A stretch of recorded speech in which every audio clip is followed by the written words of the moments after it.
22 வருஷம் perfect marriage life. Entire marriage லைஃப்லையும் எதுவும் பெரிய கான்ஃப்ளிக்ட்டோ பிரச்சனையோ சண்டையோ எதுவுமே கிடையாது. மணிமணியாக 3 குழந்தைங்க இப்படி போயிட்டு இருந்த லைஃப்பில் 2020 பேண்டமிக் அப்போது ஃபேமிலியாக குவாரண்டைன் பண்ணிட்டு இருந்த டயத்தில் திடீர்னு ஒரு ஃபோன் கால் வருது. ஃபோனில் பேசுகிற ஒருத்தர் சொல்கிறாரு, உங்கள் ஹஸ்பண்டும் என் ஒய்ஃபும் அஃபேரில் இருக்காங்க அப்படின்னு சொல்லிட்டு.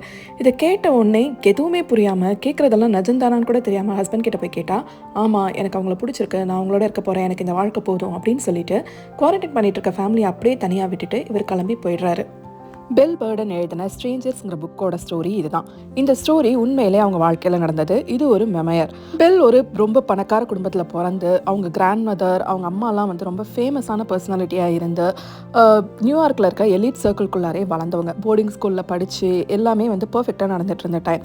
அவங்க ஹஸ்பண்ட் ஜேம்ஸை மீட் பண்ணி டேட் பண்ணி ரொம்ப பிடிச்சி கல்யாணம் பண்ணிக்கிறாங்க. 22 வருஷம் ஒன்றா வாழவும் செஞ்சுருக்காங்க. 3 குழந்தைங்க இருக்குது. 2020 பேண்டமிக் அப்போது அவர் அவங்கள விட்டுட்டு போனப்போ அந்த பசங்களோட வயசு 18, 14, 12. இப்படி திடீர்னு விட்டுட்டு போனோன்னே என்ன செய்யறதுனே அவங்களுக்கு ஃபர்ஸ்ட் ஆஃப் ஆல் புரியல. ஃபர்ஸ்ட் ஃபியூ வீக்ஸ் எப்படி போச்சு அப்படின்னா, என்ன நடக்குதுன்னே தெரியாமல், என்ன நடக்குதுன்னே புரியாமல், இதெல்லாமே கனவாக இருக்கக்கூடாதா, இதெல்லாமே பொய்யா இருக்கக்கூடாதா அப்படின்னு பெட்டை விட்டு எழுந்திருக்க கூட பிடிக்காம ஒரு டிப்ரெஷன் ஸ்டேட்டுக்கு போயிட்டு இருக்காங்க. அப்போ அவங்க 14 வயசு பொண்ணு வீட்டை பார்த்துக்கிறது சமைக்கிறதுனா அவங்களை கொஞ்சம் டேக் கேர் பண்ணிக்கிறா. பேண்டமிக்ங்கிறனால வெளியில் யார் கூடயும் போக முடியல, யாரையும் போய் பார்க்க முடியல, யாரையும் மீட் பண்ணக்கூடாது. இவளோட அம்மா, இவங்களோட ஸ்டெப் மதர் எல்லாரும் கொஞ்சம் வயசானவங்க, அவங்களுக்குலாம் எந்த இன்ஃபெக்ஷனும் வந்துடக்கூடாதுங்கிற பயம். அதனால் இவங்க ஃப்ரெண்ட்ஸ் கூட, அவங்க ஃபேமிலி கூட எல்லார் கூடயும் ஃபேஸ் டைம் மட்டும்தான் பண்ணுறாங்க. அதில் மட்டும்தான் பேசுகிறாங்க. ஃபோன் கால்ஸை ரிசீவ் பண்ணுறாங்க, டெக்ஸ்ட் மெசேஜஸ் அனுப்புகிறாங்க. கொஞ்சமாக ரியலைஸ் பண்ண ஆரம்பிக்கிறாங்க. ஆமாம், அவர் நம்மளை விட்டுட்டு போயிட்டாரு. ஆனால் ஏன் விட்டுட்டு போனார், நான் என்ன பண்ணேன், என்கிட்ட என்ன தப்பு இருந்துச்சு, ஏன் இது ஒர்க் அவுட் ஆகலை அப்படிங்கிற கொஸ்டின் மட்டும் அவங்களுக்கு கண்டினியூஸாக இருந்துக்கிட்டே இருக்குது. கடைசியாக இந்த மொத்த ஃபேஸ்லேருந்து அவங்க எப்படி வெளியில் வந்தாங்க, டிவோர்ஸ் கடைசியாக கிடச்சி அந்த டிவோர்ஸ்க்கான ப்ராசஸ் எவ்வளோ லென்த்தியாக இருந்தது, எவ்வளோ கஷ்டமாக இருந்தது, எப்படி மொத்த சோஷியல் சர்க்கிளும் இவங்களை அவாய்ட் பண்ணாங்க, கொஞ்சமாக இவங்க எப்படியாவது ஃபுல் ஃபேஸ்லேருந்து ரெக்கவர் ஆகி ஒரு நார்மல் லைஃப்பை லீட் பண்ண ஆரம்பித்தாங்க அப்படிங்கிறது தான் இந்த என்டையர் புக்குமே.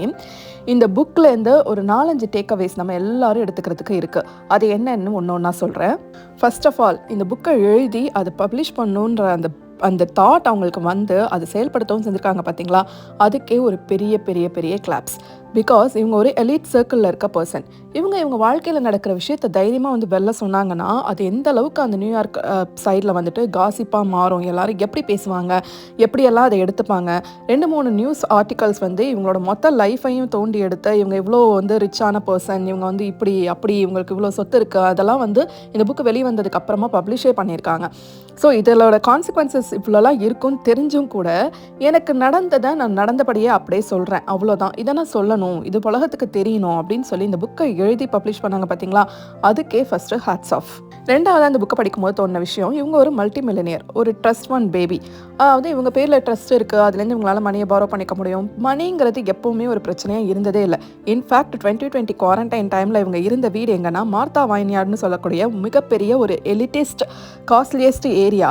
அங்கே ஒரு வீட்டில் இருந்திருக்காங்க, ஒரு பெரிய வீட்டில் தான் இருந்திருக்காங்க. Plus throw out the breakup, அந்த என்டையர் ப்ராசஸ்லையும் இவங்களுக்கு ஹெல்ப் பண்ணுறதுக்கு இவங்க ஸ்டெப் மதர், இவங்க அம்மா, அவங்களோட ஒரு நல்ல சப்போர்ட்டிவ் ஃப்ரெண்ட்ஸ், பெரிய ஃப்ரெண்ட்ஸ் சர்க்கிள், இது எல்லாமே இருந்திருக்கு. எல்லாருமே அவங்களுக்கு வந்து ரொம்ப சப்போர்ட்டிவாக அவங்க இந்த ஃபேஸை கிராஸ் பண்ணுறதுக்கு ஹெல்ப் பண்ணியிருக்காங்க. ஈவன் தோ ஃபினான்ஷியலாக எந்த ட்ரபிளும் இல்லை, தனியாக இல்லை, இவ்வளோ பேர் சப்போர்ட்டிவாக இருந்திருக்காங்கன்னா கூட 22 வருஷம் ஒன்றா கூட வாழ்ந்த ஒருத்தர் விட்டுட்டு போன வலிங்கிறதை இவங்க மட்டும்தான் கோத்ரூ பண்ண முடியும் இல்லையா.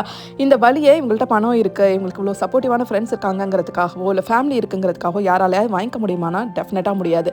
அதனால் எல்லாமே இருக்குது, நான் ஒரு ப்ரிவிலேஜ்டு பர்சன் தான், நான் ஒத்துக்கிறேன். ஆனால் எனக்கும் அது வலிக்குது, எனக்கும் அது கஷ்டமாக இருக்குது, எனக்கும் அந்த ஹார்ட் பிரேக்கிங் வந்து தாங்க முடியாத ஒரு துயரத்தை கொடுக்குது அப்படின்றத இந்த த்ரூ அவுட் த புக்கை படிக்கும்போது நமக்கு புரிஞ்சுது. மூணாவது, இதில் ரொம்ப ரொம்ப ரொம்ப ரொம்ப பிடிச்ச விஷயம் எனக்கு என்ன அப்படின்னு சொல்லி பார்த்தீங்கன்னா, எப்பெல்லாம் இந்த மாதிரி இல்லீகல் ரிலேஷன்ஷிப்பை பற்றின ஸ்டோரிஸ் வந்தாலும் சம்மந்தப்பட்ட அந்த ஆணை விட்டுட்டு அந்த 2 பெண்களை மட்டுமே போட்டு பாடாக படுத்திடும் இந்த சொசைட்டி ஆகட்டும், சோஷியல் மீடியாவாகட்டும். ஆனால் பெல் வந்து ஒரு இடத்துல கூட என்டையர் புக்லையும் அவங்க ஹஸ்பண்ட் அஃபேரில் இருந்த லேடியை பற்றி தப்பாக பேசலை, அவங்க மேலே கோவமாக ஒரு வார்த்தை கூட சொல்லலை. அப்படி ஒரு லேடி இருந்தாங்க. அந்த லேடிக்கு இவங்களை விட 15 வயசு கம்மி, ப்ளஸ் அவங்க ஒரு ஹை ப்ரொஃபைல் ஜாபில் இருந்தாங்க. அதை தவிர எக்ஸ்ட்ராவாக ஒரு லைன் சொல்லலை. அந்த அம்மாவை பற்றி இவங்க நினச்சிருந்தா, ஏன்னா இதில் யாரோட பேரையுமே அவங்க ரிவீல் பண்ணல, அவங்க பேர், அவங்க அம்மா, அவங்க சிஸ்டர் இன்லா, பிரதர் பேரை தவிர ஹஸ்பண்ட் நேம் கூட ஃபேக் தான். அவங்க நினச்சிருந்தா அதே மாதிரியே ஃபேக்காக ஒரு பேரை போட்டு அந்த அம்மாவை வந்துட்டு என்னென்னலாம் வந்து பேச முடியுமோ, கெட்ட வார்த்தை சொல்லி திட்ட முடியுமோ, என்ன வேணால் பண்ணியிருக்க முடியும். ஒரு இடத்துல கூட அந்த அம்மாவை எதுவுமே சொல்லலை, எதுவுமே மென்ஷன் பண்ணல. அதுக்காகவே இந்த புக்கை நீங்கள் எல்லாரும் படிக்கணும் என்ன கேட்டால். ஏன்னா இதில் அவங்க அக்கௌண்டபிள் பண்ணுறது அவங்க ஹஸ்பண்டை. அவங்களோட பாயிண்ட் ஆஃப் வியூ, நீனும் நானும் தான் கல்யாணம் பண்ணோம், நீனும் நானும் தான் சேர்ந்து 3 குழந்தைங்களை பெற்றிருக்கோம், நீனும் நானும் தான் 22 வருஷம் வாழ்ந்திருக்கோம், உனக்கு தான் இதில் பொறுப்பு இருக்குது, அந்த 3வது லேடிக்கு கிடையாது, அவங்கள இதில் சம்மந்தப்படுத்தவே கூடாது அப்படிங்கிறத ரொம்ப நாசுக்காக எங்கேயுமே மென்ஷன் பண்ணாமல் சூப்பராக எடுத்துகிட்டு போயிருந்தாங்க. அடுத்து ரொம்ப பிடிச்ச விஷயம், ஒவ்வொரு டைமும் அவங்களோட சுய பச்சாபத்துக்குள்ளே போகும்போது, இந்த வார்த்தை எனக்கு சரியாக சொல்ல தெரிலன்னு நினைக்கிறேன், தன்னை தானே விக்டிமைஸ் பண்ணிக்க ஸ்டார்ட் பண்ணும்போது, எனக்கே இது நடந்துச்சு, எனக்கே இப்படி போச்சு, டிப்ரெஷனுக்குள்ளே போகும்போதெல்லாம் இவங்க ஒரு இமிக்ரேஷன் லாயர், அதுவும் ஒரு சின்ன பசங்க 18 வயசு கீழே இருக்க பசங்களுக்கான இமிக்ரெண்ட் லாயராக சோஷியல் சர்வீஸ் பண்ணிகிட்ருக்காங்க. அப்போ அவங்களுக்கு வர கேசஸ்லாம் பார்க்கும்போது இல்லை, இவங்களுக்கு என்ன தோண ஆரம்பிக்குதுன்னா, நான் எவ்வளோ ப்ரிவிலேஜ், எனக்கு எவ்வளோ நல்ல விஷயங்கள்லாம் சுற்றி இருக்குது, இவ்வளோ ஹார்ட் பிரேக்கப் போயிட்டுருக்கும் போதும் நான் ஃபினான்ஷியலை நினச்சி கவலைப்பட வேண்டிய அவசியம் இல்லை, இந்த பேண்டமிக்கில் அவ்வளோ பேருக்கு வாழ்க்கையே போயிட்டுருக்கு, அதை பற்றியெல்லாம் கவலைப்பட வேண்டிய எந்த ஒரு இதுவுமே எனக்கு இல்லை, எனக்கு இருக்கிறது இந்த ஒரு கவலை தான், நான் இன்னும் சொல்லப்போனால் நான் இன்னும் நல்லா தான் இருக்கேன் compare to the entire world, அப்போ போயிட்டு இருந்த கஷ்டப்படுற மற்றவங்களோட கம்பேர் பண்ணும்போது நான் நல்லா தானே இருக்கேன் அப்படின்னு ஒவ்வொரு டைமும் அவங்களே அந்த டிப்ரெஷன் ஃபேஸ்லேருந்து வெளில எடுத்துகிட்டு வரதுக்கு பார்த்தீங்களா, அது ரொம்ப நல்லா இருந்துச்சு. அடுத்த விஷயம், அவங்களுக்கு சப்போர்ட்டிவான ஃப்ரெண்ட்ஸ் சர்க்கிள் இருந்து ஃபேமிலி இருந்தாலும் கூட ஒவ்வொரு இடத்துக்கு அவங்க போகும்போதும் கப்புள்ஸாக மற்றவங்கலாம் இருக்கும்போதும் இவங்க எப்படி ஒரு அவுட்காஸ்ட் மாதிரி ஃபீல் பண்ணாங்க, எப்படி அடுத்தவங்களோட அந்த கப்புள் ஆஃப் எல்லாரும் கப்புள்ஸாக இருக்கிற இடத்துல இவங்களால மிங்கிள் ஆக முடியல, சாதாரணமாக ஒருத்தவங்க அவங்க ஹஸ்பண்டை பற்றி பேசினா கூட அது எப்படி இவங்களுக்கு வலியை கொடுத்துச்சுங்கிறதெல்லாம் ரொம்ப ராவாக சொல்லியிருந்தாங்க. ப்ளஸ் எவ்வளோ பேர் அவங்க ஹஸ்பண்ட்க்கு சப்போர்ட் பண்ணாங்க, எவ்வளோ பேர் இவங்க மேலே தப்பு இருக்கலாங்கிற மாதிரி பேசினாங்க.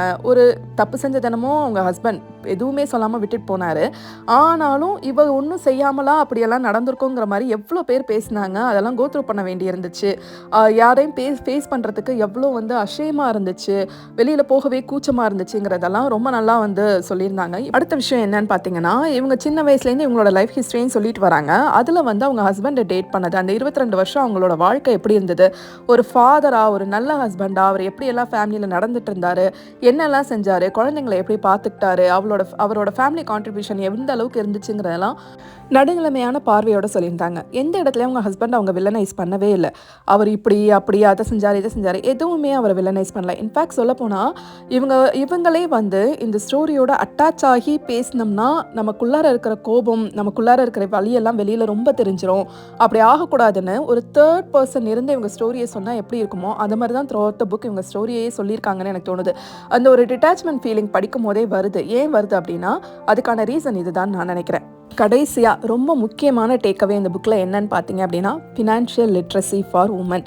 நீங்கள் வேலைக்கு போகலாம், சொந்தமாக பிஸ்னஸ் பண்ணலாம், நல்லா கோடி கோடியாக பணம் சம்பாதிக்கலாம், இல்லை நம்ம ஆத்தர் மாதிரி நீங்கள் ஒரு ட்ரஸ்ட் ஃபண்டு பேபியாக இருக்கலாம், உங்களுக்கு எக்கச்சக்கமான சொத்து இருக்கலாம், நிறைய பணம் எங்கேருந்தோ வந்துக்கிட்டே கூட இருக்கலாம், எப்படி வேணாலும் இருக்கட்டும். என்னவா இருந்தாலும் உங்களுக்கு எவ்வளோ பணம் வருது, எவ்வளோ சம்பளம் வாங்குறீங்க, எவ்வளோ டேக்ஸ் போகுது, எவ்வளோ சொத்து வச்சுருக்கீங்க, இதில் என்னென்ன மாதிரியான இன்வெஸ்ட்மெண்ட்ஸ் பண்ணியிருக்கீங்க, உங்கள் ஹஸ்பண்ட் எவ்வளோ ஏர்ன் பண்ணுறாரு, இல்லை உங்கள் லைஃப் பார்ட்னருக்கு என்னென்ன மாதிரியான அசட்ஸ் இருக்குது, அவங்களோட ஃபினான்ஷியல் சுச்சுவேஷன் என்ன, இது எல்லாமே கண்டிப்பாக தெரிஞ்சு வச்சுக்கோங்க. உங்கள் ஹஸ்பண்ட் ரொம்ப நல்லவராக இருக்கலாம், உங்கள் லைஃப் பார்ட்னர் கண்கண்ட தெய்வமாக இருக்கலாம், அவங்கள மாதிரி உலகத்தில் வேறு யாருமே இல்லாமல் இருக்கலாம், ஆனால் இதெல்லாம் தெரிஞ்சு வச்சுக்கிறதுனால உங்களுக்கு எந்த விதமான நஷ்டமும் வரப்போகிறது கிடையாது. இன்ஃபேக்ட் இது ரொம்ப ரொம்ப ரொம்ப ரொம்ப முக்கியமான விஷயம், எல்லாமே கற்றுக்கப்பட வேண்டிய விஷயம். ஏன்னா முக்கால்வாசி பெண்கள் சம்பாதிக்கிறோம், வேலைக்கு போகிறோம், எல்லாமே பண்ணுறோம், ஆனால் ஒரு ஃபினான்ஷியல்னு வரும்போது எனக்கு அதெல்லாம் தெரியாது, மொத்த சம்பளத்தையும் கையில் கொடுத்துருவேன், அவர் பார்த்து என்ன செய்கிறாரோ செய்வார், இந்த இன்வெஸ்ட்மெண்ட் எல்லாமே அவரோட விஷயம் அப்படிங்கிற மாதிரி ஒதுங்கிக்கிறத நிறுத்திக்கோங்க. நீங்களும் அது எல்லாத்துலேயும் பார்ட்டிசிபேட் பண்ணுங்கள், எல்லாத்த பற்றியும் தெரிஞ்சு வச்சுக்கோங்க. கடைசியாக வரைக்கும் அந்த ஹஸ்பண்ட் ஏன் விட்டுட்டு போனாருங்கிறதுக்கான ஆன்சர் பெல்லுக்கு கிடைக்கவே இல்லை. கடைசியாக ஒரு தடவை அவங்க ஹஸ்பண்ட் கிட்ட கேட்டப்பவும் இது ஒன்றை பற்றினது இல்லை, என்ன பற்றினது, எனக்கு இதுக்கு மேலே இது போதும்னு தோணிடுச்சு, அவ்வளோதான் அப்படிங்கிறது மட்டும்தான் பதிலாக வந்திருக்கு. இதுக்கான ஆன்சரை இதுக்கப்புறமும் தேடணுமா, தேவையில்லை, போதும் அப்படின்னு அவங்களுக்கே தோணிடுச்சு. இப்போ பெல் ஒரு நல்ல பிளேஸில் இருக்காங்க, அவங்க குழந்தைங்க எல்லாம் வளர்ந்துட்டாங்க, எவ்ரிதிங் இஸ் குட். ஒரு புக்கை ரைட் பண்ணி அதை வெளியில் பப்ளிஷ் பண்ணுற அளவுக்கு அவங்க பிரேவாகவும் இருக்காங்க. பட் ஸ்டில் அந்த ஃபேஸை க்ராஸ் பண்ணும்போது அவங்களுக்கு இருந்த பயம், குழப்பம், தயக்கம், ஒரு எல்லாமே எல்லாமே அந்த டிப்ரெஷன் ஸ்டேட்டு அதெல்லாம் அவங்க கிராஸ் பண்ண விதமே வந்து ரொம்ப ரொம்ப ரொம்ப நல்லா இருந்துச்சு.